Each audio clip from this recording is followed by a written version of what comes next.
And here we are, ladies and gentlemen. This is your Fyter Fest 2019. What the fuck am I talking about? I'm acting like this is a fucking year shit. God damn, yo. What the fuck's wrong with me? Anyway, hey guys, what is up? What's up, dorks?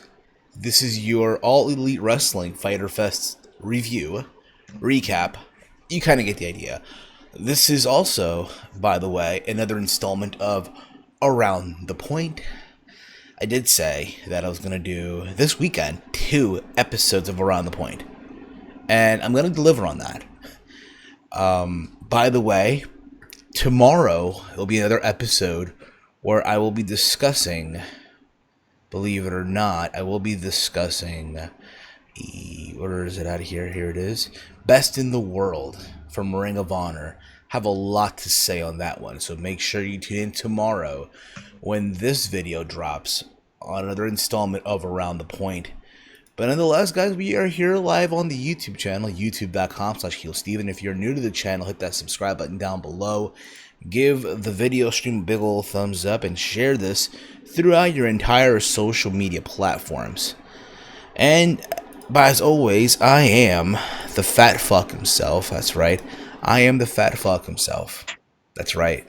It's me. It is Steve. And as you can hear, you can tell by the laugh, I am not alone here. I'm here joined by the man with the golden charm, all the way in the mean streets of Detroit. But he's the man with the golden charm anyway. The one, the only, Big Mike from Big Mike Wrestling Recap Show. Big Mike, what is up, bro? What's the word, man?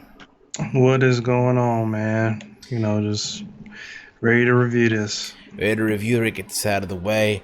Fyter Fest officially in the books. And I'm going to say this, okay? Overall, for AEW's attempt to partner up with, I guess, an event that is CEO, which is apparently like a gaming festival, if you will, I'll give it a thumbs up.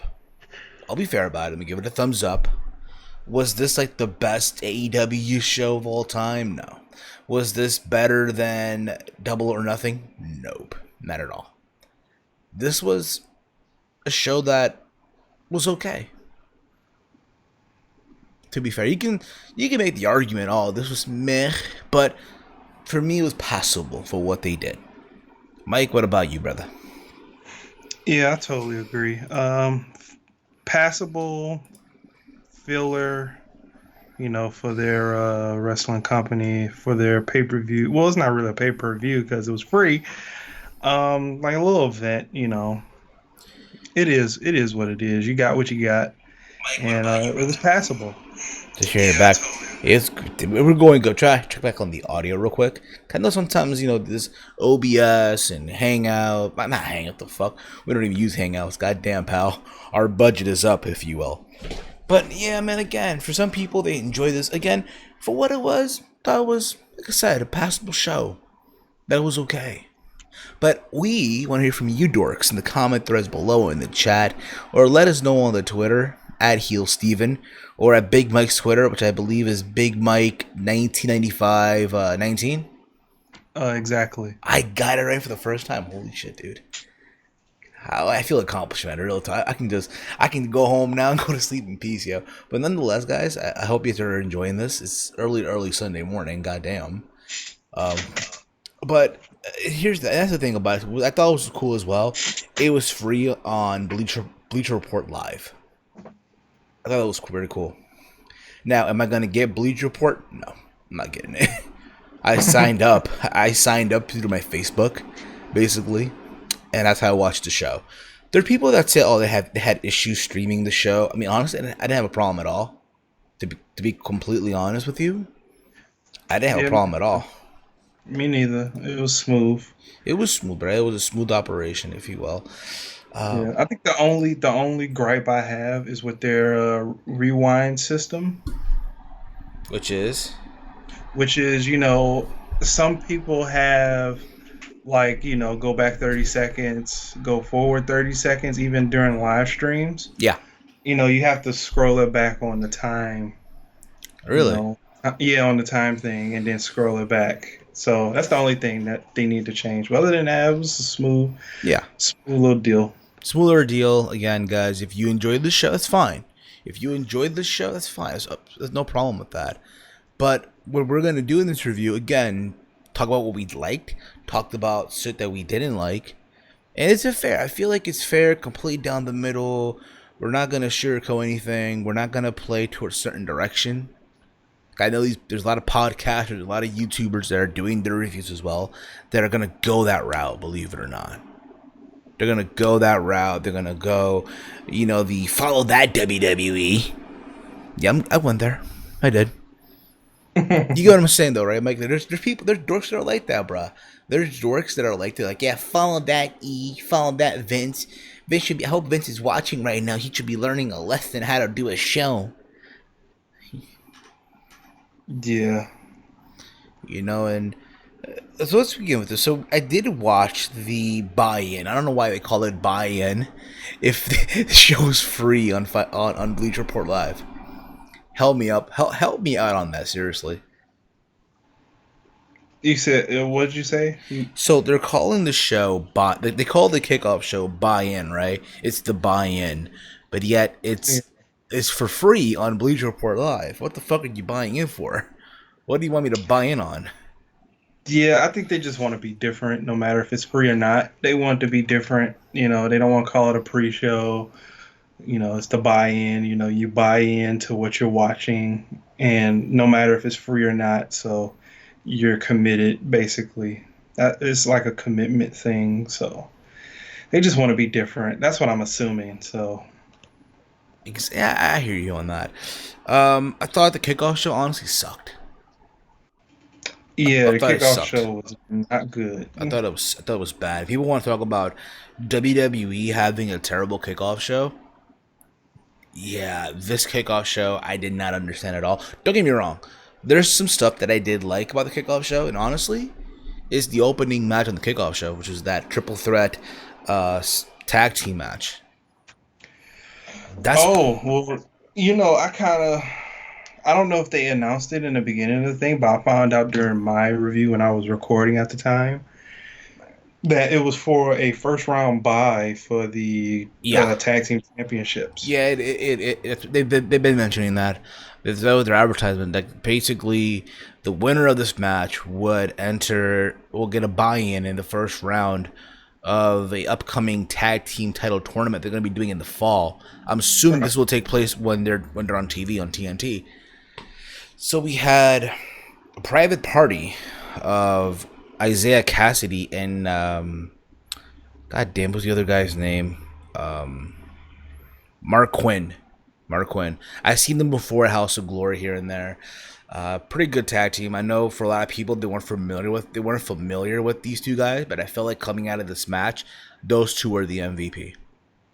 Even though they didn't win, but they were the MVP of the match. Versus the best friends of Chuck Taylor and Trent Beretta versus SCU's Kazarian and Scorpio Sky. I thought this was a very fun match, dude. For what they were doing out there, all the near fall, all the flips, all the tag team maneuvers here. I thought it was a very, very fun match. Basically your typical PWG stuff that you would see on PWG or any other indie show. But I honestly enjoyed this tag team match, believe it or not. Yeah. What about you, Big Mike? I thought it was okay. I barely watched it. I came in towards the middle of the match where Private Party was standing in the middle and you had both teams coming from both sides of the ring. So that's the part where I came in. I barely paid attention to it because I really didn't have any interest, to be honest with you. I hear you, bro. What I saw was okay. I just didn't care. That's fair enough, man. Again, usually with these kickoff shows, they're meant to get you invested into buying the main show.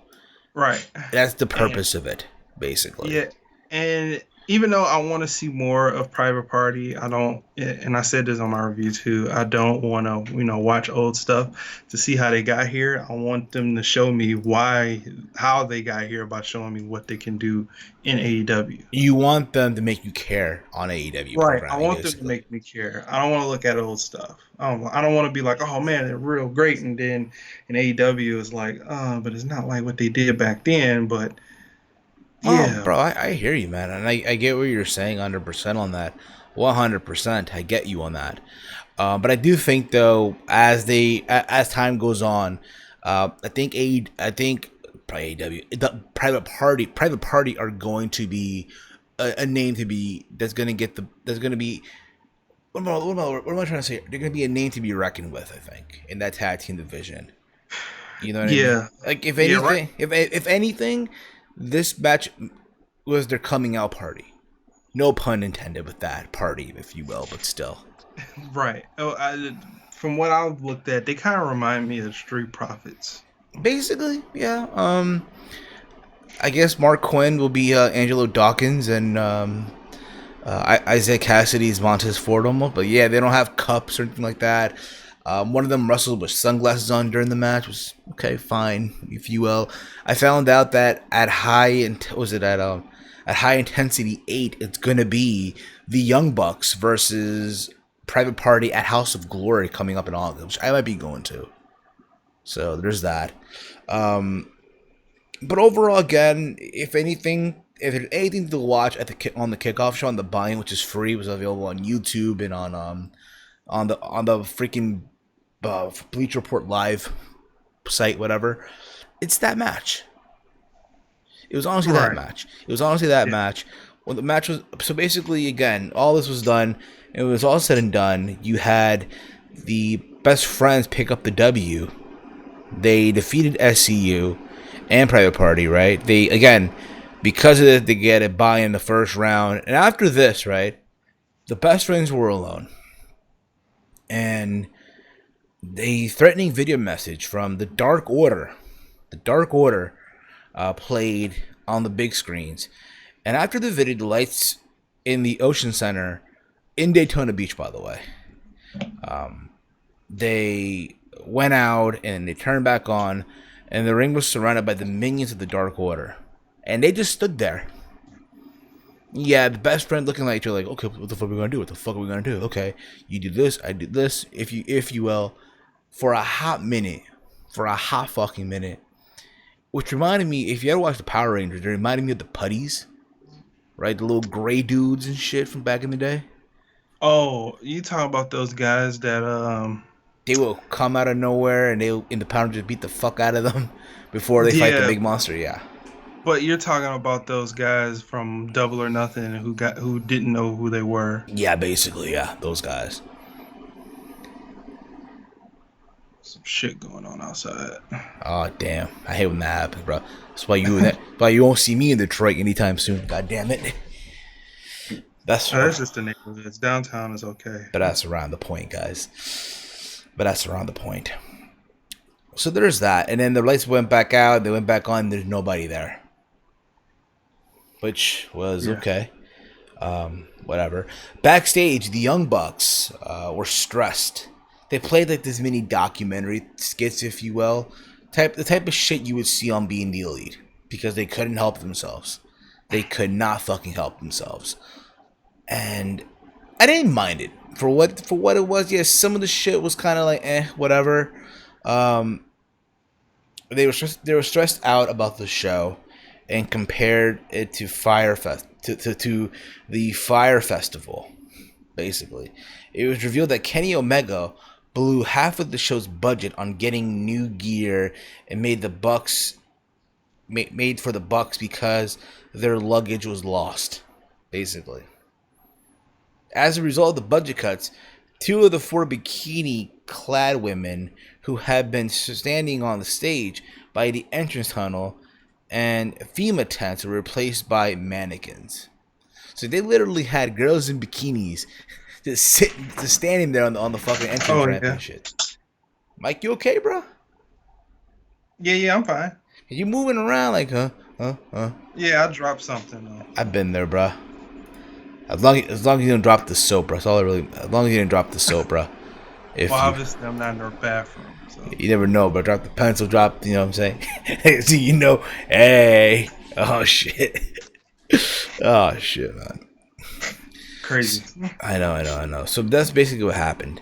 Okay, it's basically Kenny Omega. Again, he's responsible for Fyter Fest. It was his idea, and they showed this docu-series. Basically, it felt like a very something that, again, like I said before, you see on Being the Elite, which I guarantee you they'll probably play on Monday. They will.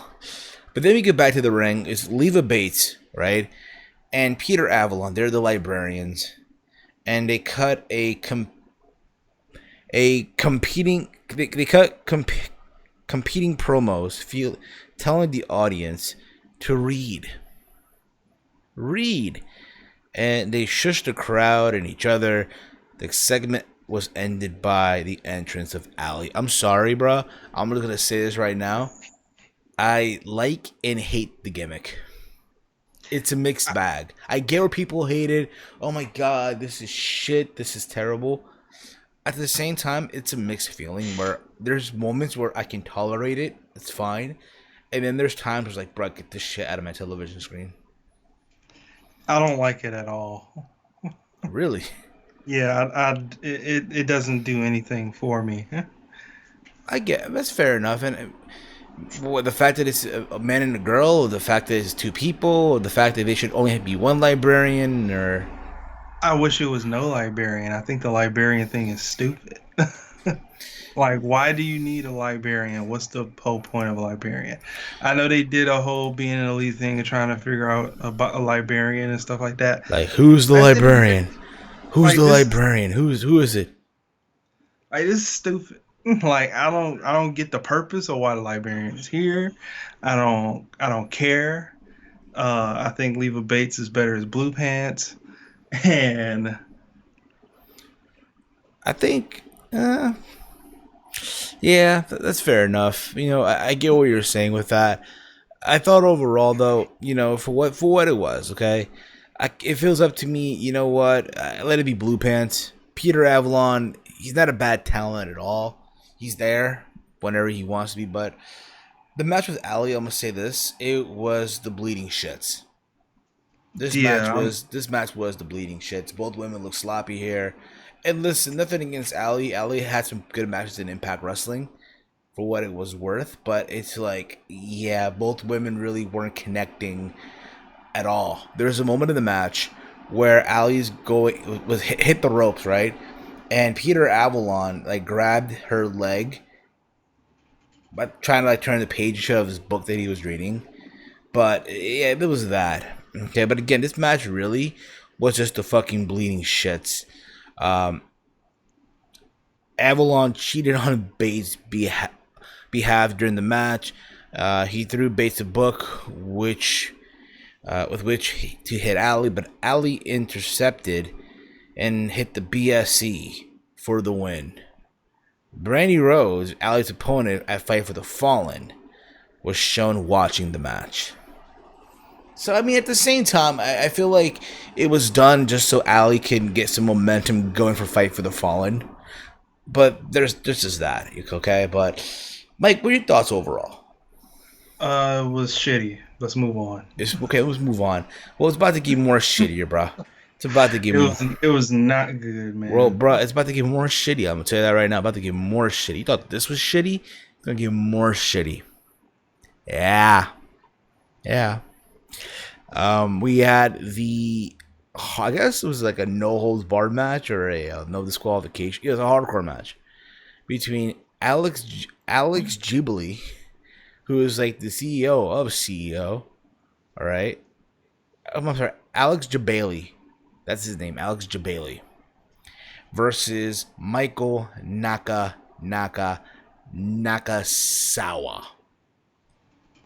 Okay. I understand that Michael Nakasawa is a comedy act. Okay. I understand that this Jabali guy is a guy who runs CEO and they have a history, whatever the fuck you want. But bruh, this match, I'm gonna just be real with you, okay? Gives hardcore wrestling a bad rep. This is not something that if I'm someone that's watching and you want me to buy AEW or buy an event, this would not make me want to watch it. Because be real about it, okay? If this was WWE, I don't want to be that guy. I don't want to be that person. We don't want to be that podcast or that channel that says so, but it basically is true. If WWE were to do something like this, where fucking, I don't know, let's find a character we compare Nakasawa to. Fucking if Fandango, right, put baby oil over his body during a match while in a hold, right, against, I don't fucking know, fucking whatever, okay, whoever, right? A lot of you motherfuckers would shit on this, and don't tell me no. Don't fucking tell me no. A lot of you motherfuckers will go on Twitter and bitch and complain and say this is embarrassing. Fuck this crap. Who booked this shit? Right? But because it's AEW, a lot of you motherfuckers gave this shit a fucking pass. I want to see the people who gave this a pass. You know people will, though, bruh. Val Venus, LA Bands, LOL. Fair enough, bruh. What's up, everybody? What's up, Eli Bands? How you doing, Eli? Point is, though, again, a lot of you motherfuckers will give this shit a fucking pass. And like you, but I want to know who the fuck is giving this shit a pass. I'm saying this right now. If you are a YouTuber, if you're a podcaster, and you're giving that a pass, just turn in your YouTube card, bro. Turn in your YouTuber card. Turn it away. Turn it in, bro. Dude, this match was 9 minutes and 40 seconds of pure shit. Garbage. Every minute, every second. Bro, Bailey got fucking pyro. Right, he got pyro. He freaking kicking out of shit. It's like, dude, like, you wrestle, bro? Like, who are you? Yeah, it's like, you had matches before, dude? It's like, why are you kicking out of this? Who is you, my guy? Like, who the fuck is you, bruh? Like, who mans is this? Who mans is this? Yes. I'll say this. What really impressed me is for a guy that's kind of chubby, I think, he had some athleticism in the match. They hit the ropes and he jumps, and Nakasawa, just goes over the legs, if you will. But this really just bleeding shits. It really, really was. There's a moment where Nakasawa or Ghibli brings out a bag of fucking buttons. Right? Nakasawa chokes him with a fucking controller cable and shit. And starts playing with the fucking controller it's like, if you will. It's so stupid, bruh. It was dumb. I gotta sneeze too, god damn it. Trying fucking not to. Oh, let it out. I'm good, bruh. I'm set. I'm set, bruh. But Nakasawa turned a pinning combination by Ghibli for the win to win the match. And that was it. That was it, bro. Again, the shittiest hardcore match you'll ever fucking see. Terrible. Terrible. It really, really was, bro. It really was. And it's one of those things where it's like, yeah, it's not something that I would put on if I'm AEW, but I get why they did it. Because again, these motherfuckers want to be different. That's how they stand out, I guess, right? We then go on to the main card. Mike, I know we're about to be done, bruh. The look in your face said it all, man. I don't want to talk about this damn fucking Michael Nakasawa bullshit, man. Whatever. Yeah, I get you, bruh. I feel you. We get the first match on the main card. We get Shima versus Christopher Daniels. I thought this was very fun. Christopher Daniels cannot have a bad match at all, dude. No. I thought it was average, but no, he can't. The guy's pushing 50, and he's still killing it, bruh. It's amazing. Yeah. That's what happens, longevity, and you'll do a lot of stupid shit. That's too. But other than that, I felt like the match, what they did, was it the greatest shit of all time? No. But they did have a very, very solid competitive match for what it was to kick off the show. And like I said before, Christopher Daniels, at his age, is still tearing it up. He can't have a bad match.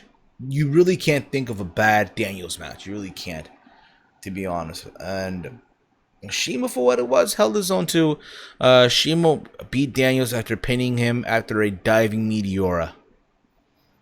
Right. So there was that. Let's move on. We have the triple threat women's match. We have Riho versus Nyla Rose. Yeah. And Yuka Sakazaki. Quote unquote women's match. The quote unquote women. Hey, man. Hey, bro. Still Pride Month, bro. Come on, man. It's still Pride Month, homie. Come on now. I just like to bust balls. I'm sorry. I know you do, brother. I know you do. I don't mean no ill will. I just like. And I get it, bro. I'm gonna say this too, but I get where you're coming from. But I'm gonna just say this, bro. It was a fucking mismatch, dude. Yeah, it was a mismatch, but you know they made it work. I actually kind of like this match. It's like, bruh, Nyla Rose looks like Umaga, bruh. If Umaga didn't have braids on his hair, bruh.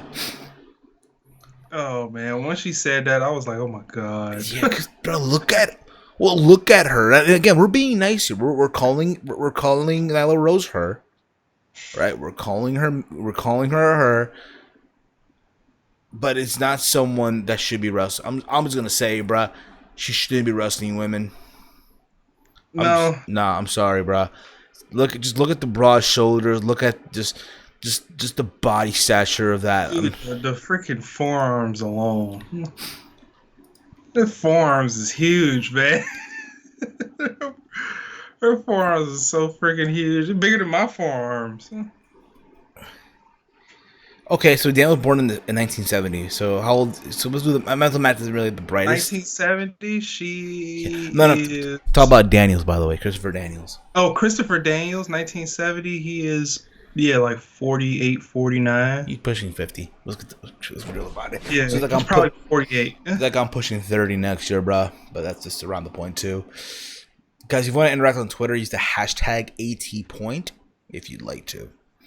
If you want to leave a donation to the show, we have the Streamlabs enabled down below in the description. Completely optional if you guys want to support the show. And, if you'd like to, again, guys, it's completely fucking optional. Just saying, dorks. But for what it was, Nyla Rose should have had this match won a while ago in the match. She should have. Just be real about it. She should have had this match won a while ago. And for whatever reason, she wasn't going for the pin. I'll say this. Sakazaki looks kind of cute, in my opinion. Sakazaki looks kind of cute. Riho is someone that could take a beating. Yeah. She takes the bump they're taking in this match. There's a moment where Nyla has both women. She catches both women. There's like a one near the end of the match. And it's like, yo, any minute now, you could have this match won already. What kind of ticked me off in a way, this should have been the squash. Should have been. This should have been. The idea is, okay, and again, I don't know if they're ever going to go this route, but I guess they might down the road. And Nyla Rose should be the bodyguard of Brandy. Yeah. Right? Yeah. We should have had, in my opinion, tonight, it should have been Allie versus Nyla Rose.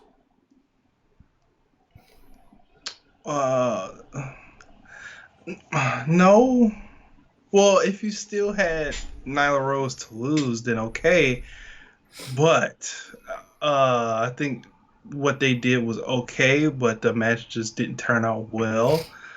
But I guess you just gotta book that match different. Yeah, absolutely. You have to book it differently. You have to book it right. You have to really make things, believable, if you will. All right. Havoc is a big woman. I like to see her against Nia Jax. Okay, fine enough, Metal Skull. So what? Wait, what do you say? Nia Jax versus Jessica Havoc. If we're like doing a fantasy match, if you will, which is fine. Okay. Not bad. Not a bad, idea, if you will. Not really bad. Okay, but there was that. Believe it or not, Rose tried the Beast Bomb, right? But Beast Bomb Rio after the match, so basically Rio countered a Beast Bomb from Rose into a pinning combination for the win. And as the match was over, Rio tried a Beast Bomb Rio after the match, but the Sakazaki saved her And Rio then struck Sakazaki. So basically, Rio turned heel here. Reminding me a lot about having our NXT when freaking Io Shirai. I'm saying Io, not Lo Shirai. Okay, dorks. Attacked Candice LeRae at the end of NXT. When you think about Yeah. it, Yeah. so there's that. That's the AEW Women's Division at All Out. They're gonna present the new title. We then had the Fatal 4-Way match between Jimmy Havoc, Jungle Boy, and MJF and Hangman Page. Before the match, Hangman Page got on the mic and went in on everyone at that event, bruh. MJF, not Hangman. I did say MJF. MJF went in on everyone in the crowd, yeah. Again, bruh. The best heel in the wrestling right now, yo. I'm gonna say it, bro. He's the best heel right now. Yeah. If not the, he's probably one of the.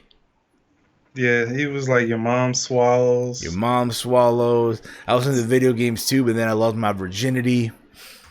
I think he laughed at that himself. I think he couldn't hold that one back, being character for that. He was like, yeah, I like video games too, but I lost my virginity. I was dying, bro. That shit had me going like, yo. I was like, damn. And then they panned to that guy with the glasses on. Yo, for real. They panned the camera, that dork in the stands. I was like, dang, that's hitting home for a lot of people. And that's what it is, too, when you think about it, bruh. That's the perception of wrestling fans. A lot of wrestling fans, a lot of them are dorks. They're geeks. Which, by the way, speaking of dorks, I am in the works of making a dork t-shirt on Teesprings. So be on the lookout when that drops. I'm just saying, y'all. I have an idea for a dork design. So Salrex, as we speak, he's on the works. God damn. No, we're about to be done. I know you're getting tired. I know it's late. It's 1 o'clock, man. It's 1 o'clock in the morning. Conversations. Just kidding. Jungle Boy. He's okay. I'm pretty sure he's related to Monkey Man, but we'll see. He impressed me a little bit. This is my first time seeing him in action. He impressed me a little bit. Yeah, me too. My first time seeing him too. He was really impressive. I'll give you that one. The match, for what it was a fun Fatal 4. We don't have to go crazy about oh my fucking god, you know what I mean? They did mention that Hangman Page was still on his fucked up leg. Apparently he was still hurt. He had it bandaged up and shit, right? Yeah. Again, the match that I thought was okay, a fun way. Again, I thought MJF as well on the mic was killing it too, like we said earlier. But it was all said and done. Page pinned Jimmy Havoc with the dead eye. Again, it makes sense because Hangman Page is facing Jericho at All Out for the crown the first AEW World Championship. So you want this guy to go in there with momentum. But at the same time, too, I'm gonna say this: the big money feud, I think, coming out of all this was gonna be MJF and Hangman Page. Yeah, unless they pull an old swerve on us. You think? Yeah, a lot of people think that, Jericho should be the first champion because, it's Jericho. I think he should be. Yeah, it's like it's Jericho. He's a household name. It'll get people on the notice. It'll get people notice like, oh, Jericho's in his new brand. It's not WWE. Let's check it out. Oh, Cody's here. Oh, I heard that Kenny Omega dude. Okay, let's continue watching this. That's their thing. Yeah, absolutely. But there was that. And I look forward to see what's going to happen. At All Out and all that fun stuff. We then get Cody versus Darby Allin. 1-on-1. I was expecting Cody to have a special entrance, if you will. How he did a double or anything when he fucking smashed the throne. Remember that? Yeah. Darby Allin, again, I watched him wrestle before, so I know his style of wrestling. Mike, was this your first time watching Darby Allin wrestle? Very first time. Okay, so basically, you realize this guy he's a crash dummy. Yeah, he's a crash dummy and he's super fast. He's fast, but he's also a crash dummy. Apparently, he was a pro skater, now he's a pro wrestler. He's straight edge, and apparently, he is dating Priscilla Kelly. By the way, Oh, fuck him now. yeah, he's dating. They're dating in real life. I think they're engaged, but that's around the point. Oh, congratulations and fuck you again. I bet you he proposed with a bloody tampon, but that's around the point, buddy. Goddamn, pal. Ha. Yeah. The match for what it was, I enjoyed it for what it was. I'm not saying it was a bad match. Okay? Darby kept working on Cody's hand. Apparently he hurt his hand in the match. There's a body bag just laying there in the ring for no reason whatsoever. Until the end. I was like, did he even walk in here with a body bag? What the heck? Until like the end of the match almost. Right? Yeah. Until like the end of the fucking match.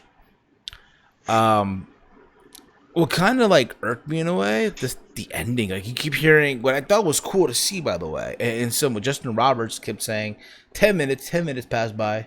20 minutes pass. Like, you can just tell that they're grabbing that New Japan influence too. Yeah, it's like they're grabbing what works for some people and they're putting their own twist to it. Did you know that Dasha Fuentes was at ringside ringing the bell alongside with Justin Roberts? What? Yeah, bro. Dasha Fuentes, the one that got let go. was Dasha the Bot? timekeeper? Yep. What? I ain't gonna, but she looked cute, bro. She's a cute girl. Granted, her interview skills were shit. Yeah, that's the reason why they put her on the microphone, and her microphone was shit. Exactly. Well, she seems like a. This is the thing that I don't understand. You know, I saw the Van Fleet interview with her. She got so much personality. You know, she has so much freaking personality, but yet she came off like a robot. Yeah. She came off like a robot. I'll give you that too. And hopefully, hey, listen, she gets that in AEW, by all means. But other than that, you know, the match for what it was, it ended up in the time limit draw. You could tell like where they were gonna go with this. 5 minutes left, 2 minutes left, 1 minute left and shit, right? Yeah. There's this one spot we cannot ignore it though. We cannot ignore this one spot that Darby Allin did. He called like the coffin drop. Oh my god. I don't know why this dude even did that. So he gets up on the top rope, and Cody's laying on the apron, and he just jumps. He just leaps, like literally back first, and misses Cody, and he hits the fucking apron. And again, how many times in wrestling have you heard motherfuckers say, "Oh, it's the hardest part of the ring, Mike. It's the hardest part of the ring." Dude, I'm so over these apron spots. Big Mike with "fuck you, LOL" by Middle School, bruh. That should be like your slogan, bruh. Fuck you. If you ever come out merch for you, bruh, it should be just you pointing at "fuck you." Just saying, bruh. Yeah. We got something, bruh. Fuck you. But that was that. Yeah, he just hit his back. He's like, and you were like, holy shit, like what the fuck, bro? Really? Come on. Yeah. I was like, dude, why did you even do that? Like, why? Oh, like, I know as soon as I saw it and I knew exactly what the commentary was going to say, I was like, why did he even do this? I'm so sick of these. Speaking of the commentary, dude, I will say this. That Golden Boy, dude. Yeah. They got to hire him, bro. Yeah, I like him. I understand that he does gameplay, whatever. It's video gameplay. It's fine and dandy. But if you're AEW, sign that motherfucker, yo. I'll take him. I will take him over Ricky Marvez any day of the fucking week. Dude, I think his name is Alex Marvez. Okay, Alex. I'll take him over Alex Marvez on any given day of the fucking week. Yeah, dude. I was like, man, you can't pass up talent. This dude has talent. He He does. has talent. He does. He's so calm. He knows where to come He's in. collective. He knows what the fuck he's talking about.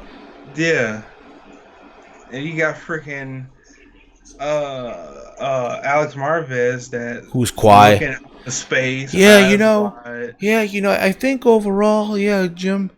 But my only critique of this, okay, and I'm gonna just say it, and I think, and I love Jim Ross. I love Jim Ross. I respect him. Thank you for all you for making wrestling a. Thank you for being a big part of my childhood. Okay, as far as being wrestling, what the fuck you want? Okay, my only issue is, bruh, is I just don't feel like he should have called the show. Yeah, he I think yeah. And again, I get, this really was just a filler show for All Elite Wrestling. If you're Yeah. gonna really use Jim Ross, don't put him on every single show. You don't have to. You could Right. have easily done this show with Excalibur and fucking Golden Boy if you Golden Boy. wanted to, and that would have been fine and dandy. But what really irked me, right? There's a moment in the show where they just paused. They paused, and you had Jim Ross say, "Well, we gotta entertain." Like they had Jim Ross just chill there and try to say something while those who just laid back didn't do anything. I don't know if you caught that or not. I heard it, but I didn't it went over my head. But it's like, bro, really? Like, this is Jim Ross. And again, no, I just feel like again, Jim Ross doesn't have to do commentary for every single fucking AEW show. He doesn't have to. Yeah. Right. He's meant for your big shows. I feel like. I I know. feel like he's gonna be on weekly. Oh, he will be. He will be. He will be. I guarantee you that. I guarantee you he'll be on weekly. But if you will. Yeah. You know what I mean? But it's like, what the fuck, Yeah. What the fuck? All right.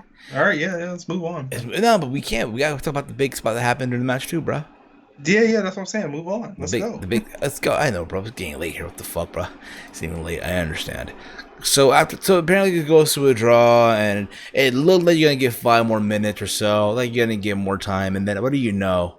People start losing their fucking mind. Like, oh my god, someone's coming out, right? And you wonder, okay, who the fuck is gonna be? Who the fuck is gonna come out? Who the fuck is gonna come on out? Who is it, right? And the next thing you fucking know is Shawn Spears, and he hits Cody with the steel chair. Oh man, A chair shot to the head. A chair shot to the head, where apparently, yeah, bro, the chair shot to the fucking head, and apparently Cody's head turned. I don't know if you caught that or not. It turned. Well, when he got hit with the chair, right? When he turned his head. And again, I've never been hit with a chair before. Okay, I don't think you have either. No. But I don't think you're supposed to turn your head like that when you get hit with a chair. Well, for most things, because from cover it, observation, or just cover it with your hand, boom, whatever. yeah, but from observation, when you're taking a unprotected headshot, especially when you're looking sideways and then you turn around, not your whole body, dudes turn their heads like this, or if they can't get their hands up like that, then they turn their head like this. Watching Mick Foley and stuff, taking all them unprotected headshots from the front, side, back, and all around. So, and it can also be that how you swing the chair too is like, what do you expect? All these ex WWE guys from 2011 to now, they don't do headshots anymore. All they do is swing at the back. So how are you going to expect somebody to hit somebody in the head that came from WWE recently? No, I hear you on that, and I totally agree. I mean, granted, listen, do I mind it from time to time? No. I just feel like it needs to be done right, or on the right person almost. You know what I mean? But what this does do, because then you had the entire cast of Being the Elite coming out to check on Cody. Yeah. What this does, though, bro, it sets up a match at All Out. You gotta believe, bro, between Cody and Shawn Spears. There's history there. Two guys that were a tag team, I guess, in developmental many years ago and all that shit. That's what it does. That's what it does. Yeah. It also mentioned the fact, will Cody be cleared to face the Young Bucks at Fight for the Fall, which about was in 2 weeks from now. Really, totally slipped my mind. Holy shit, it's gonna be in 2 weeks. All right, it's on my birthday. Good for you, bro. Happy birthday! Happy early birthday to you, Mike. Thank you. Then we get the 6-person tag team match: the Lucha Bros and Laredo Kid versus the Elite. The Elite came out the Street Fighter gear, which people, I guess, went crazy for in a way. There's a random dude that popped up in the middle of the Young Bucks entrance and shit, which I thought was funny, I guess, and I get what they were trying to do too. They're trying to, like, I guess, parody or make fun of what's that thing called of the random fan that posted Batista in WWE many years ago. You could tell that's what it was. You can tell, right? The match for what it was. Listen, it was a fun match. Don't get me the fuck wrong. I just felt like it went out of control. There was no, like, order or structure at all with this match. Yeah, I feel like they were just doing spots for the hell of doing spots. Yeah, but just for the sake of just doing the match, it was just there. But there's that. I mean, like I said before, bruh. You know, there was super kicks, there was this, there was that. Well, really kind of, like I said before, bro, the executive vice president looked strong here, bro. All of them did. You get what I mean? All the executive vice president looked strong in this match. They all did. Cody had a fucking a time limit draw, right, with Darby Allin, and here the Bucks and Omega got a win over the Lucha Bros and Laredo Kid. And from what it looks like, most likely at All Out, we'll see a rematch between Kenny and fucking Pentagon. No, we're not. What the fuck am I talking about? It's gonna be Omega and Moxley at All Out. What the fuck am I talking about? Yeah, I don't know what you're talking about, dude. So then there was that. Then we get the unsanctioned match, because oh my god, we had to get an unsanctioned match. Joey Janela versus Jon Moxley. And they referenced the fact that, this match, for the fucking 6-person tag match, was the final match on the show, right? Right. They're going to turn off the lights, turn it back on, and the match would be unsanctioned, right? All right. This match, I thought, for what it was sickening in a good way. But to me... Oh, go ahead. Go on. No, finish, man. I'll add in a minute. It was sickening in a good way. Was it the most extreme shit I've seen? No. Did I cringe at some spots? Absolutely. Right? But at the same time, though, you know, it was one of those things where it's like, there's some stuff I would not done. But that's just me. Yeah. I thought it was some stuff that made me cringe, but outside of that, I thought it was basic. Fair enough, dude. What did you find? Very basic. I'll say this, dude. When Janela got barefoot and they put it in the tax, dude, I was like, oh, bro, I cringed, dude. Like, oh, my feet. Yeah, I think that was the main thing that made everybody cringe. And I think that was pretty much the selling point of the match. And that's what made people say, oh, it was awesome. It was the greatest match. No, it was a great spot. Overall match was average. It kind of under delivered. I mean, you gotta understand, you know, it's AEW. It's not CCW. If this was CCW, bro, it'd be some crazy, more insane shit. But for, I guess, the first time going at it, it was fine. There's a moment in the match where Janela, I guess did he like fireman carry, or did he he did like a fireman's carry onto a board of thumbtacks, My bad, like a boarded barbed wire, I think it was, or your Yeah, a fucking tape board of barbed wire. on Yeah. the Moxley. There's a moment too where they have like they have like the barbed wire board. There's literally across from the ramp from the fucking the apron onto the barricade, and Hmm. Janela just fell through that. Janela did a diving elbow off a ladder onto Moxley out to the outside of the ring. But then we got to that spot where Moxley went into crazy mode, took off Janela's sneaker, his boots and his socks. He got him barefoot, and they put him into the thumbtack. You hear Janela screaming, right? Oh man. You know what it reminded me of, dude, a lot. I don't know if how way back is your memory or your childhood movies and stuff like that. Home Alone 1, dude. Oh yeah, yeah. I got the Home Alone movies right here. Home Alone 1 with when Marv walked in barefoot and he hit his feet onto like the glass and shit. And you see him Yeah. holding his foot like, oh, I cringe, bro. But it was all said and done though. Mox got the win. He hit this the paradox. Is that what he's calling it now? The paradox. It's called the Paradigm The Shift in the paradigm US. shift. One thing I noticed too is John Moxley in New Japan is wearing, you know, the tights, the little, you know, the little trunks and the fucking boxing shoes, right? Right. Here in AEW, he's going to complete, you know, pants and boots and Yeah, he has, that's what I see that he's doing. He's making his Japan self and his US self different, yeah, with the pants, boots, the Mox jacket, and then in Japan he has the tights, the shoes, and the regular wrestling gear, and also the different names and finishers. It's the same finisher, but in the US it's called the Paradigm Shift, and in Japan it's called the Death Rider. yeah.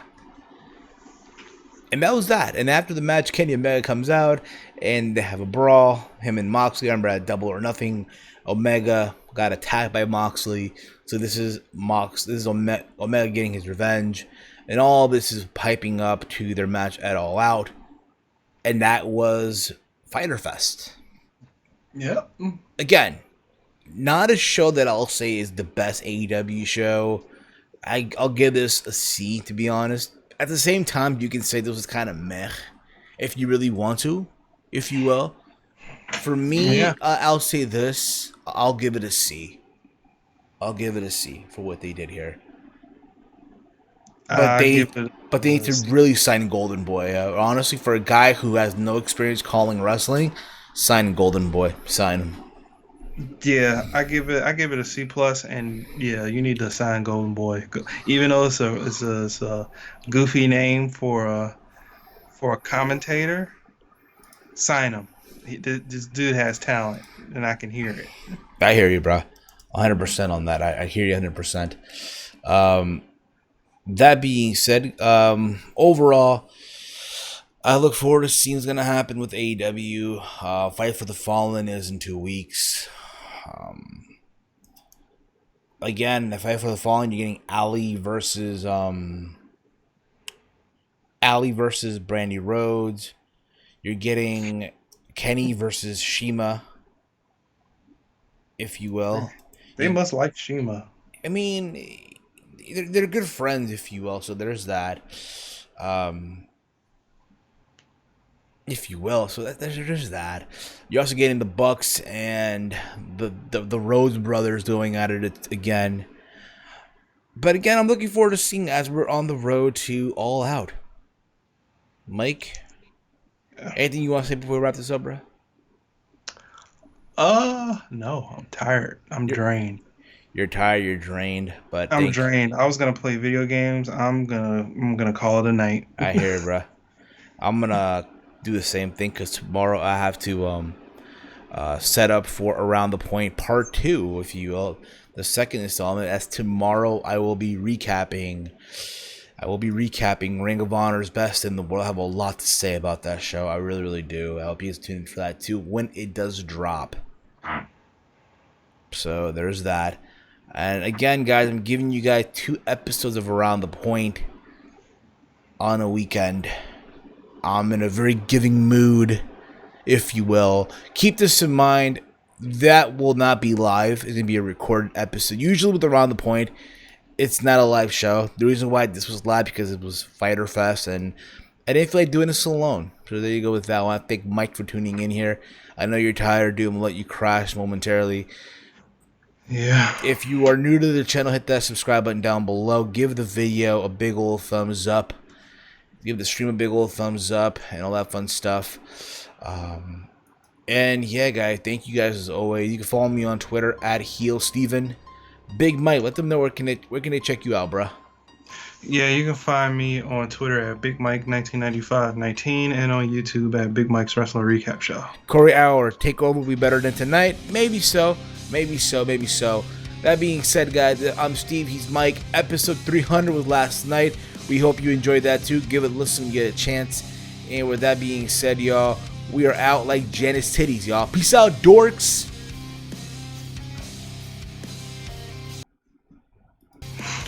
Mm.